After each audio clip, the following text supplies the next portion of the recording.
Ito yung 7. Check natin dito. Ang ganda niya guys, ang bango. Bango. Maybelline talaga to. Naka-box pa siya ha. Sale ko na nga nabili, naka-box pa. Nice. Wow. Nakaganito siya. Cute.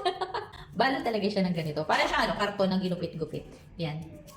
Para sealed talaga siya. Hindi siya yung maingay. So anyways, maganda yung pagkaka-box sa Maybelline kasi ito mismo nabili. Tapos, ito yung binili ko. Lifter glaze yung binili ko. Number 007, Berry Haze. Matagal pa expiration guys. So, March 2029 pa. So, 2026 ngayon. Ay, pa-seal.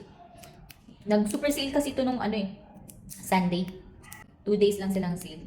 Saturday and Sunday yata. So, ito siya. Ayan. Ay, ayan. Super sealed talaga. Alam mo lang gumamit. Ikaw pa. Ikaw pa lang. Okay. Clear. Faded na pink ang color niya. Clear. So, sobrang ganda niya. Tapos, open natin. Ito yung 7. Check natin dito. Ang ganda niya guys. Ang bango. Uy, ang ganda guys. Yan. Sobrang ganda naman ito. Tapos, lagay natin siya dito. Yan. Para makita natin yung color. See? Yan yung color niya. Nice.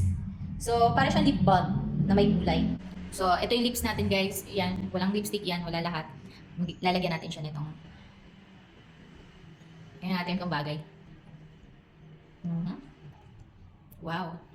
Ang maganda sa kanya, siya hindi dry yung lips mo. Bali pang patong ko kasi ito dun sa isa kong Teddy. Ano ba yung Teddy something na lipstick din. From Maybelline din. Basta Maybelline maganda talaga. Di ba? Parang wala lang.